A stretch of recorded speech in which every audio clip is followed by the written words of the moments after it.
Hello everyone and welcome back to another instalment of the Warwick F1 show. We have just lost Will Kingswood. It is just me and Chinmay for this episode, and we thought that we would take this point after we've had a good few times to inspect how some of the drivers have performed on the grid. We'd have a little review at this stage in the season, see what drivers do we think, how the drivers have actually done, what drivers do we think have done really well this season, really outperformed and really done their bit for the team, and which ones have been mainly disappointing or have had a very disappointing start to the season and needing to make up some places for the latter stages of the season.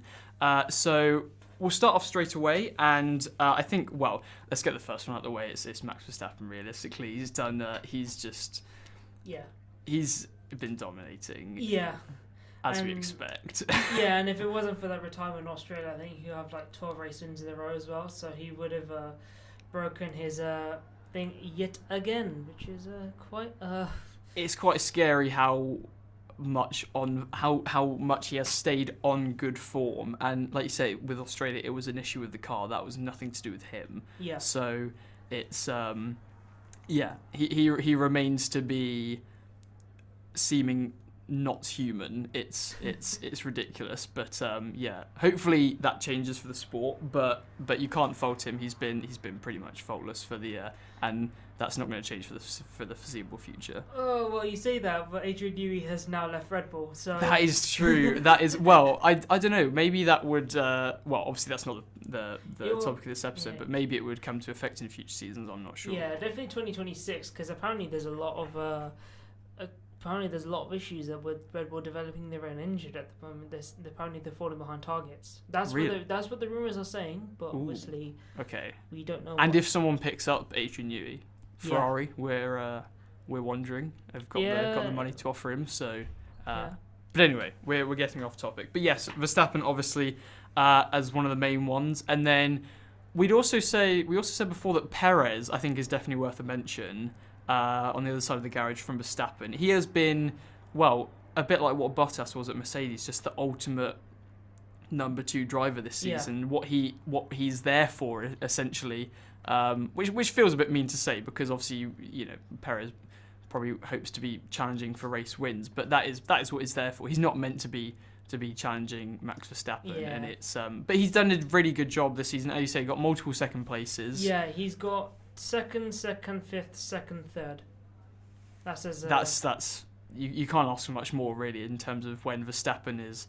I guess maybe you could have asked for, like, you'd expect him to be there to pick up the pieces when Verstappen did have that issue, but then obviously maybe Perez was carrying some sort of a similar issue, but certainly for the whole season, and definitely compared to last season, I think where it was sometimes quite almost a little bit embarrassing, where you could see Verstappen had like a 10-second plus lead, and Perez was struggling probably down in 6th or 7th with the Ferraris, the Mercedes, and definitely for this season he's taken a step up, I'd say.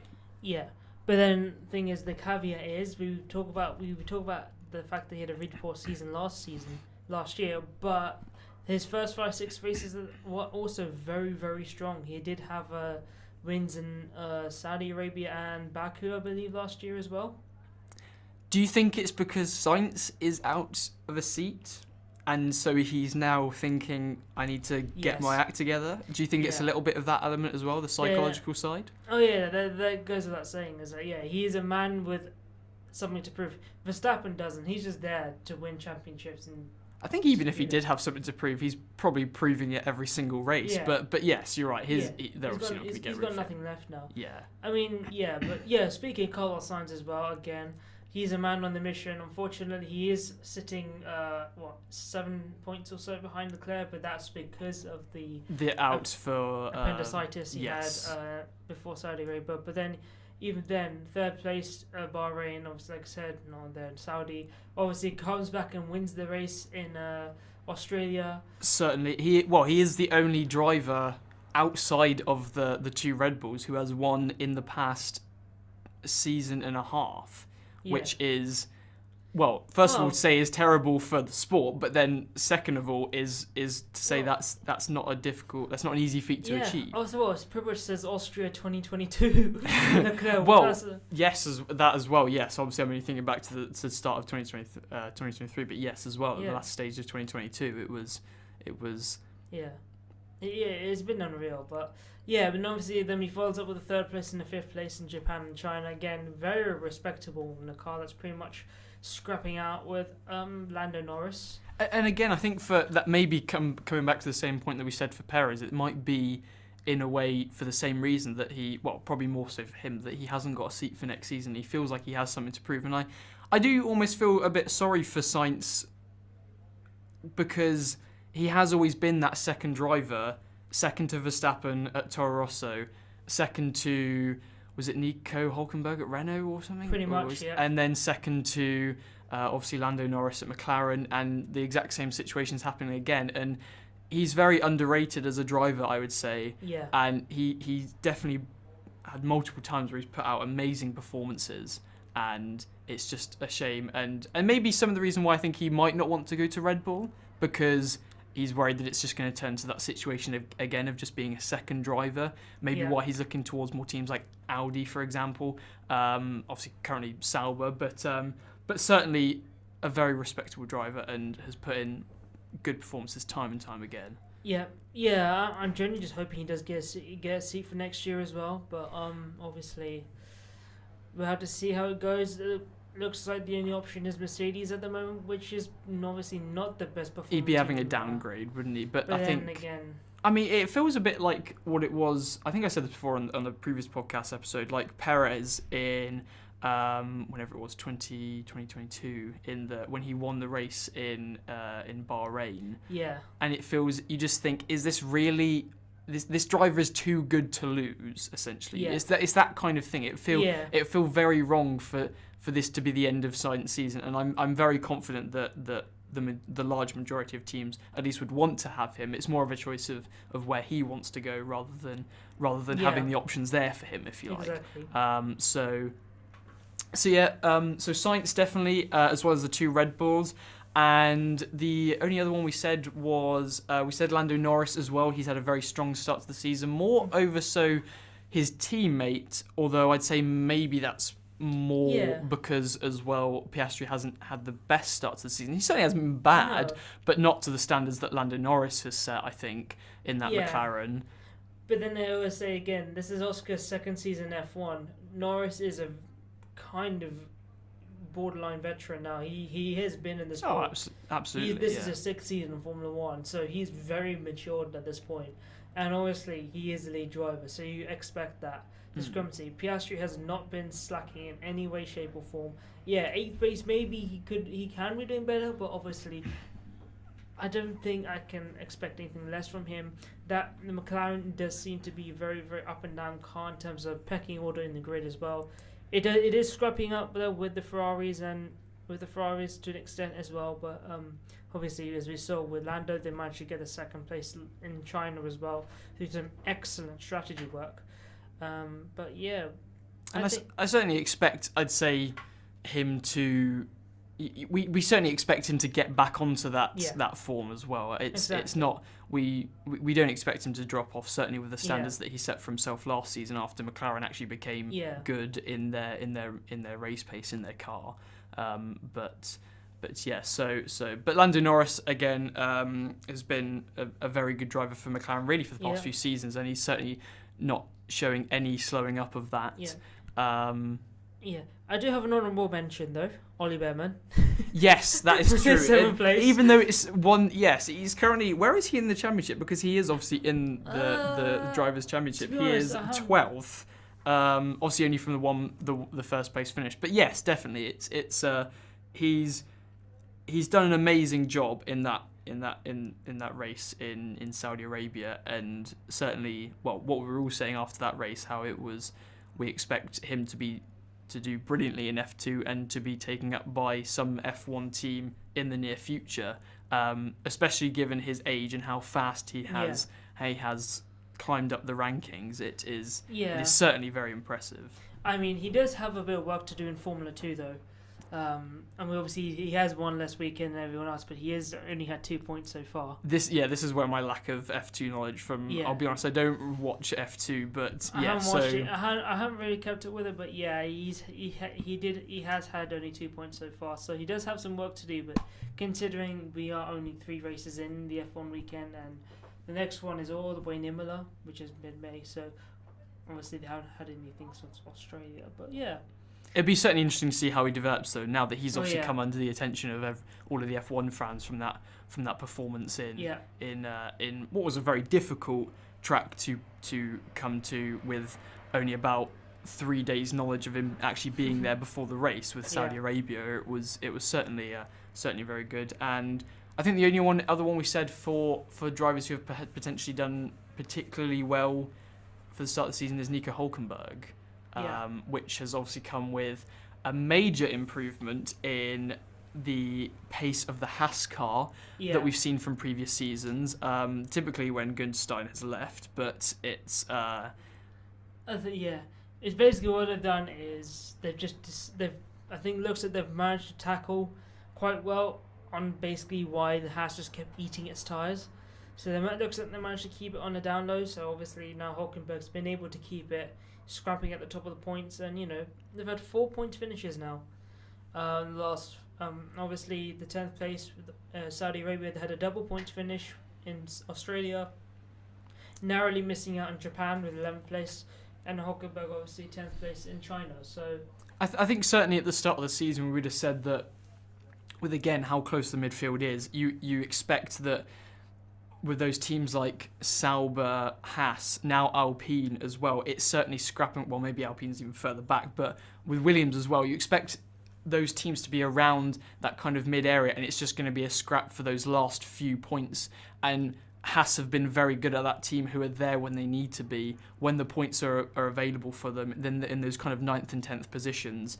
And they certainly have done very well with that. And now they are in the Constructors' Championship as 7th place, which and only 2 points behind RB, mainly due to one driver, which we will come on to in a moment. But certainly they've done a very good job compared to where they have been in previous seasons, and Hülkenberg has taken very good advantage of that.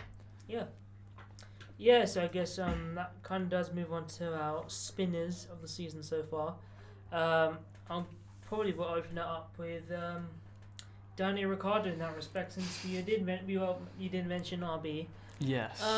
This does pain me as a Daniel Ricciardo fan, because I've always been a fan of the guy since he's joined. I think it pains a lot of people, if I'm honest. It's because especially I've been following him, especially since I joined since I started watching F1, and watching his interview when he was on Top Gear and stuff like that. So that's what kind of made me like him a lot, because he's just. I mean, he's a man who just doesn't know when to stop smiling. Oh, he's a very likable driver in terms of the and obviously he's unfortunately going through pretty much a repetition of what's going on in McLaren. Obviously, Yuki Tsunoda, hats off to him, he's done a very good job so far, relatively. But yeah, I think the only thing with Daniel Ricciardo is he just. To be fair, he was a bit unlucky in China because someone didn't know how to brake. Look where he was going. In a way that I feel like, though, with the past couple of races, especially like you say with China, it's almost like, yes, you're not talking about him because he hasn't dropped out the points from pure pace, and so it's almost kind of left him the excuse in a way, because he can make that excuse of he received contact, that's the reason he didn't get points. But I think for RB they'd still be saying that's still 0 points from this season compared to where his teammates been, and it just seems to be such a very sudden turn, I'd say, from I guess when he got back in that Red Bull seat and then went to RB. It felt like it was destiny that he was meant to be going back into that second Red Bull seat, which to me was actually quite disappointing, because I still am quite a big fan of Sergio Perez, but it just seems to have not gone to plan at all, because Perez is now performing well. You have that other options that are around, say Sainz and other promising drivers, and Daniel Ricciardo has just compared to his teammate, just been so poor in the race pace that he's shown, which, as you say again, is a bit like a repetition of what happened at McLaren, where for just consistent races he is just seemed to be so off the pace compared to his teammate, and it certainly seems now that it's looking like his F1 career might be coming to an end. I hate to say it. Yeah. I'm sorry, people listening. But that's the reality of F1. Unfortunately, if you're not good enough, you're not going to last long. And unfortunately, he's not being good enough right now. And yeah, he does need it. And to be fair, and especially you're one of the most brutal teams on the grid. Well, honestly, probably the most brutal in Red Bull in terms of their patience or lack thereof with their drivers, for sure. Yeah, exactly. But I guess it is. He just needs to start showing some results, otherwise he's not going to. I mean, certainly the way it's going at the moment, I think, for me personally, I would be very surprised if he makes it to the end of the season in that car, because we've seen seasons before where Red Bull aren't, and the other Red Bull teams aren't afraid to. Not to mention Liam Lawson is waiting. He is waiting. He's literally clinging onto the rear wing of Daniel Ricciardo's car, waiting for he's getting there soon to drag Ricciardo out of the car so he can chuck Liam Lawson in. That is how. But you wouldn't blame him at this point. No. You certainly Lawson wouldn't blame needs him. To be in the F1 seat. Absolutely. Honestly, I mean, yeah, imagine the pain that I think that Liam Lawson should have been in the seat from the get-go. I get Daniel Ricciardo, yes, he brings in money, he brings in the PR, and obviously the fact that, he is experienced as well, so the fact that they brought in him for the experience, for the fact that they can develop the car. I do certainly think that... I think that it's... I think if they got rid of him at the end of last season, it would have been quite disappointing. I'd say quite harsh, overly harsh. Obviously, he had quite a bit of trouble from losing the races from breaking his wrist. I think it was breaking his wrist in Zandvoort, yeah. But like you say, because he's meant to be that experienced driver, he's meant to be kind of coaching Yuki Tsunoda in a way to become a better driver, but it's been almost the other direction. If you were to ask someone who didn't know anything about F1, who's the experienced one and who's the one who's only been here for a couple of seasons, you'd say the complete opposite. And so, yeah, he needs to turn it around fast. And I hate to say it, unfortunately, I don't see that happening at all, really. No. So certainly been a very disappointing season for him, even though we are all obviously very disappointed to see that as well. Yeah. I guess we can move on to the person who was responsible for taking out Daniel Ricciardo in the last race, and kind of for me was the final straw, Lance Stroll. Yeah. I can't lie, I'm starting to lose a little bit patience now.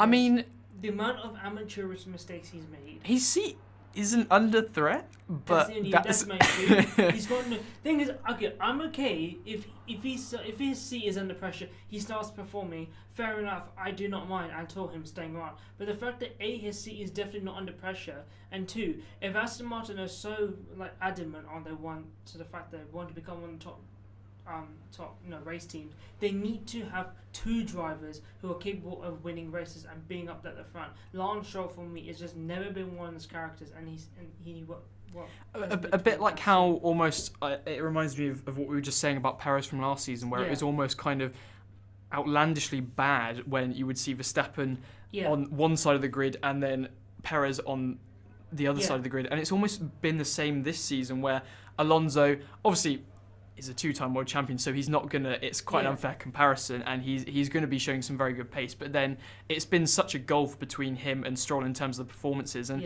it's weird because it almost. I think Stroll almost gives off the illusion, at least certainly for me, where it's kind of he seems almost like a rookie, or like he's only just been in the sport for a few seasons. But he's probably one of the more experienced drivers on the grid at this point. But it's because he keeps making. Yeah, it's because he keeps making these mistakes, and it's so strange. Yeah, because that's the difference. The thing is, we know how good Perez actually is on his day. Oh, yes. That he's a proven race winner. We know how good his racecraft is. We know him as a tyre whisperer. We haven't really seen him much at Red Bull. But, we know how good of a driver Perez actually has been at his peak. So we can give that sort of slack to Perez. Lance Stroll has had maybe elements of greatness. Yes, he's had the podium in Azerbaijan. in his debut season when he just lost to Valtteri Bottas on the start-finish line. Then the pole position in Turkey, but then like, there's been so many times where he's just literally bottled it, and then. So I'm finish my rant in just a second. It's so good. No, but it's like, and especially the most recent thing with Danny Ricciardo, he was complaining that people slow down too much at the final call. I'm like, this is literally a safety car restart. This is what happens every single safety car restart, where the whole group bunches up together, they slow down, they're waiting for the leader to start bolting off. It's completely standard procedure. It's nothing new that's happened, and obviously he's done it at China before. He's raced at China for 2-3 seasons. Obviously, it's been a while, but it's not like he wouldn't know what to do. In fact, it was just him literally plain oblivious to the fact of what's happening in front of him, which is rule zero when you're driving a car, let alone a Formula 1 car. You have to look at what's happening in front of you.